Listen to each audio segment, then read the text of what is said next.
Good morning students, welcome to my channel dreams make real.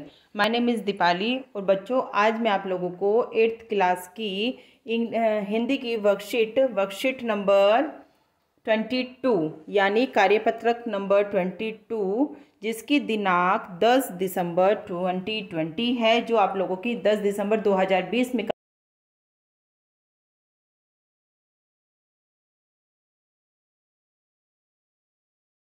जहां पहिया है। इसके बारे में हमने पिछली वर्कशीट में, 2-3 वर्कशीट में और हम पढ़ चुके हैं कि किस तरह से पुट्टुकोट्टई जिले में महिलाओं ने साइकिल आंदोलन की शुरुआत की थी और साइकिल आंदोलन से क्या क्या उनके जीवन में परिवर्तन आए थे। तो आगे आज इसी को हम पढ़ेंगे। साइकिल चलाने के बहुत निश्चित आर्थिक निहितार्थ थे। इससे आय में वृद्धि हुई है। यहाँ की कुछ महिलाएं अगल बगल के गांवों में कृषि संबंधी अथवा अन्य उत्पाद बेच सकती हैं। देखो बच्चों, साइकिल चलाने से कितने लाभ हुए हैं। महिलाओं की आय में वृद्धि कैसे हुई है? क्योंकि महिलाएं जो कृषि संबंधी उत्पाद होता है, सामान होता है, साइकिल से आसपास के गांवों में जाकर कम समय में अपने सामान को बेचकर आ सकती हैं, वापस फिर कृषि पर अपना ध्यान लगा सकती हैं। तो जब हमारा व्यापार पर ज़्यादा ध्यान लगेगा तो ज़्यादा मुनाफा होगा, अच्छे अच्छे तरीके हम अपने व्यापार के अंदर लेकर आ सकते हैं। साइकिल की वजह से बसों के इंतजार में व्यय होने वाली उनका समय बच जाता है। देखो, जैसे कि पहले महिलाएं, साइकिल नहीं थी तो बसों का इंतजार करना पड़ता था। क्यों? क्योंकि पहले ग्रामीण क्षेत्रों में इस तरह की व्यवस्था नहीं थी कि एक के बाद एक कंटिन्यू बसें आ रही हैं। बसों के आने के बीच में काफ़ी लंबा गैप होता था और हो सकता है कि किसी कारणवश बसें ना भी आ जाती हों, बसें टल जाती हैं। तो मतलब महिलाओं को घंटों खड़े होकर बसों का इंतजार करना पड़ता था, समय की बर्बादी होती थी। लेकिन अब ऐसा नहीं है। खराब परिवहन व्यवस्था वाले स्थानों के लिए तो यह बहुत ही महत्वपूर्ण है। दूसरे, इससे उनका इतना समय मिल पाता है कि ये अपने सामान बेचने पर ज़्यादा ध्यान केंद्रित कर पाती हैं। वो तो मैंने बच्चों बता ही दिया है कि जब कम समय में अपनी साइकिल से जल्दी से अपना सामान बेचकर अपने गांव वापस आ जाएंगी, वापस अपनी कृषि पर ध्यान देंगी, अपने उद्योग धंधों पर ध्यान देंगी, तो मुनाफा तो होगा ही बच्चों। तीसरे, इससे ये भी और अधिक इलाकों में जा पाती हैं। अंतिम बात यह है कि अगर आप चाहें तो इससे आराम करने का काफ़ी समय भी मिल सकता है। क्यों? अब बिल्कुल मिल जाएगा, क्योंकि कम समय में अपना काम कर कर वापस महिलाएं अपने गांव आ जाएंगी तो उनको आराम करने का समय भी इससे मिल जाता है। पहले समय नहीं मिलता होगा, क्योंकि पहले आने जाने में ही महिलाओं को इतना समय लग जाता था कि महिलाएं आराम ही नहीं कर पाती थी। और आराम के बिना तो पता ही है बच्चों आपकी ज़िंदगी कैसी हो सकती है। जिन छोटे उत्पादकों को बसों का इंतजार करना पड़ता था, बस स्टॉप तक पहुंचने के लिए भी पिता, भाई, पति या बेटों पर निर्भर रहना पड़ता था। वे अपना सामान बेचने के लिए कुछ गिने चुने गांवों तक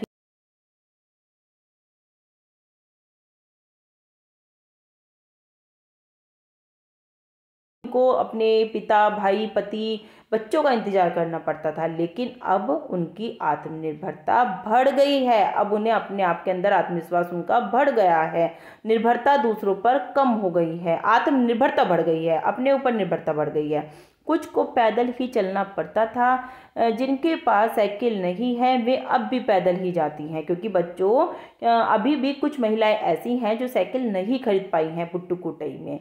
फिर उन्हें बच्चों की देखभाल के लिए या पीने का पानी लाने जैसे घरेलू कामों के लिए भी जल्दी ही भागकर घर पहुंचना पड़ता था। बिल्कुल, क्योंकि घर पर उनके बच्चे अकेले होते थे, उन्हें घर की देखभाल भी करनी पड़ती थी और ये भी रहता था कि घर पर कोई नहीं है, पीने का पानी भी भरना है, तो भागम भागम में उनकी ज़िंदगी रहती होगी। लेकिन अब उनके पास समय मिल जाता है। अब जिनके पास साइकिल है वे सारा काम बिना किसी दिक्कत के कर लेती हैं। इसका अर्थ यह हुआ कि अब आप किसी सुनसान रास्ते पर भी देख सकते हैं कि कोई युवा माँ साइकिल पर आगे अपने बच्चे को बिठाए पीछे कैरियर पर सामान लादे चली जा रही है। वह अपने साथ पानी से भरे 2 या 3 बर्तन लिए अपने घर या काम पर जाती देखी जा सकती है। क्यों? क्योंकि बच्चों पहले महिलाओं को आसपास से पानी भरकर, कुओं से पानी भरकर लेकर आना पड़ता था। और देखिए अब साइकिल पर महिलाएं पानी भरकर लेकर आ रही हैं, ज़्यादा पानी आ जाता है, समय की बचत भी हो जाती है, तो काफ़ी आराम महिलाओं को साइकिल चलाने से हो गया है। अन्य पहलुओं से ज़्यादा बच्चों, ये तो साइकिल चलाने से आराम हुआ है। अगर हम कोई भी ऐसी शुरुआत करते हैं जिससे कि विकास संभव होता है, तो वो हमेशा प्रगति की राह पर ही चलता है। अन्य पहलुओं से ज़्यादा आर्थिक पहलू पर बल देना गलत है। साइकिल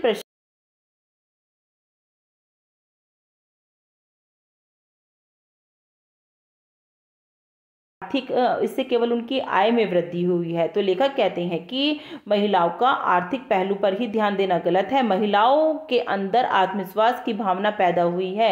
इससे बड़ी बात तो ये है कि महिलाओं के अंदर आत्मविश्वास बढ़ा है। और कितनी बड़ी बात ये होती है कि जब हमारे अंदर आत्मविश्वास बढ़ता है तो आत्मसम्मान अपने आप से बच्चों आ जाता है। यह बहुत महत्वपूर्ण है। फातिमा का कहना है, बेशक यह मानना केवल आर्थिक नहीं है। फातिमा ने यह बात इस तरह कही जिससे मुझे लगा कि मैं कितनी मूर्खतापूर्ण ढंग से सोच रहा था। लेखक बता रहे हैं ये बात कि मैं तो सिर्फ केवल यही बता रहा था कि साइकिल चलाने से महिलाओं को आर्थिक लाभ हुआ, लेकिन नहीं। जब फातिमा ने मुझे बताया कि मुझे तो आर्थिक लाभ से ज़्यादा मुझे इस बात की खुशी है कि मेरे अंदर आत्मविश्वास बढ़ा, है ना। तो लेखक कहते हैं कि मैं कितना मूर्ख था जब मैं ये बात सोच रहा था। उसने आगे कहा, साइकिल चलाने से मेरी साइकिल चलाने से मेरी कौन सी कमाई होती है? मैं तो पैसे ही गंवाती हूँ। वो कहती, क्या कह रही है फातिमा, कि मेरे तो पैसे ही जाते हैं, क्योंकि वो तो किराए पर साइकिल खरीदती है, लेकिन उसे अंदर से खुशी मिलती है कि उसका आत्मविश्वास बढ़ रहा है।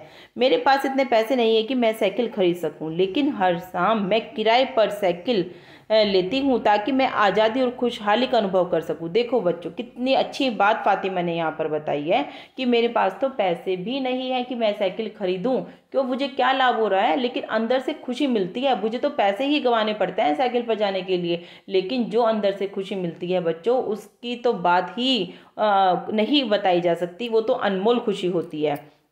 पुट्टू कोटई पूछने से पहले मैंने इस विनम्र सवारी के बारे में देखो बच्चों, यहाँ पर एक क्वेश्चन आएगा आगे चल के आपका कि साइकिल को विनम्र क्यों कहा गया है। मैं आगे बताऊंगी आप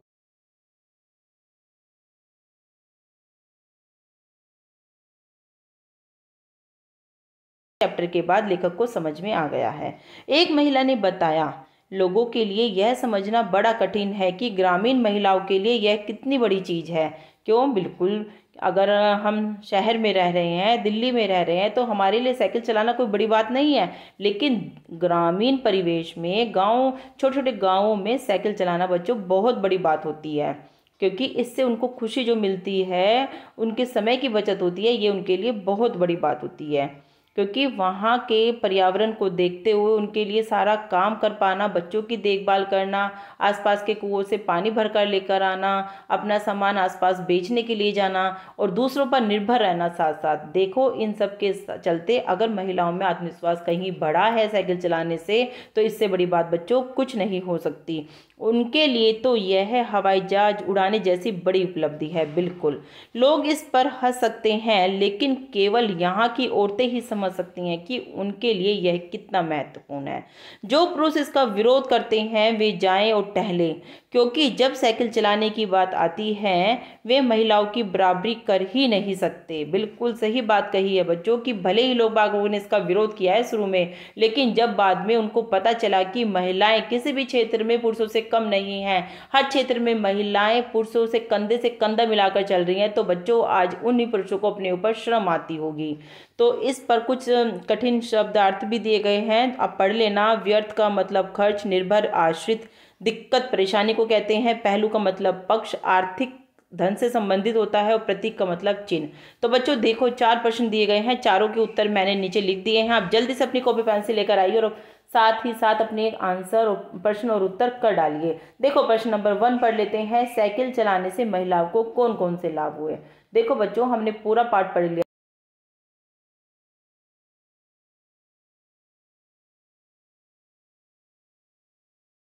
रही थी, कार्य आसानी से कर सकती थी, साइकिल से महिलाएं आसपास जाकर अपना कृषि संबंधी सामान बेच कर आ सकती थी। इससे महिलाओं का आर्थिक विकास हो गया था, उनकी आय भी बढ़ गई थी। कितने सारे लाभ महिलाओं को हुए हैं, तो आप लिख देना, ये पॉइंटों में लिख देना, चाहे आप ऐसे भी लिख देना, बिल्कुल दोनों ही उत्तर सही रहेंगे।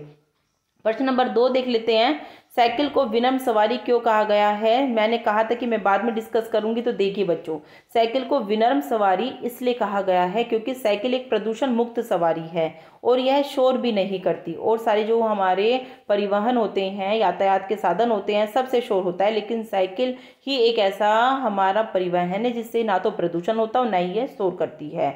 लेखक ने कभी न सोचा था कि साइकिल जैसी सवारी भी किसी के जीवन में इतना बदलाव ला सकती है। यह तो पुट्टुकोट्टई की महिलाओं द्वारा ही जाना जा सकता है, जिसने यहाँ की महिलाओं को मानसिक जागृति देने का कार्य किया, उनके जीवन में गतिशीलता को बढ़ाया। प्रश्न नंबर 3 देख लेते हैं। आपके विचार से एक लेखक ने इस पाठ का नाम जहाँ पहिया है क्यों रखा है? लेखक है इसके हमारे पी साईनाथ ने पाठ का नाम जहाँ पहिया है बड़ी सूझबूझ के साथ रखा है, क्योंकि पहिया उन्नति और प्रगति का चिन्ह है। पहिया समय के साथ साथ चलने की प्रेरणा देता है, समय के साथ साथ चलने की प्रेरणा देता है। बच्चों ये 2 बार लिखा गया, आप लोग इसको एक ही बार लिखना। इसी पहिए को ग्रहण कर पुट्टुकोट्टई की महिलाओं ने अपनी आज़ादी और गतिशीलता को दर्शाने के लिए प्रतीक के रूप में साइकिल को चुना। इसलिए पाठ का नाम जहाँ पहिया है बिल्कुल उपयुक्त और सार्थक प्रतीत होता है।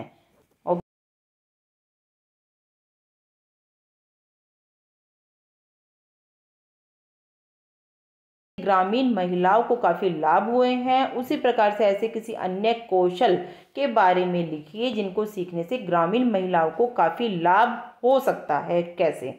तो बताओ बच्चों, आपकी दिमाग में क्या क्या समझ आ रही हैं? तो मेरे दिमाग में तो जो है मैंने बच्चों लिख दिया है और काफ़ी आसान भी लिखा है।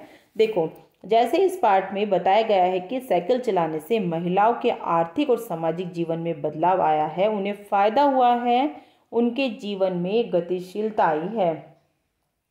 उसी प्रकार अगर गांव की महिलाएं सिलाई करें, कढ़ाई करें तो भी उन्हें बहुत लाभ होगा, उनकी आत्मनिर्भरता बढ़ेगी इससे, क्योंकि उन्हें इससे रोजगार मिलेगा, उनकी आय में वृद्धि होगी। महिलाएं अगर कंप्यूटर सीख लें तो भी उनका बहुत विकास होगा, क्योंकि आजकल पता ही है बच्चों आपको, सारा काम हमारा ऑनलाइन हो रहा है, बच्चों की पढ़ाई ऑनलाइन हो रही है, और अगर महिलाएं कंप्यूटर सीख लेती हैं तो उनका विकास पूरा तेज़ी से होगा। तो महिलाओं के लिए ये चीज़ें भी हैं जो महिलाएं सीख ले तो उनके जीवन में विकास होगा। तो बच्चों इस तरह से चारों प्रश्न के उत्तर मैंने आपके लिख दिए हैं और आपको पाठ भी अच्छे से समझा दिया है। तो आप लोग क्या करोगे, चैनल को सब्सक्राइब जरूर करना अगर वीडियो आपको अच्छी लग रही है तो। Thank you.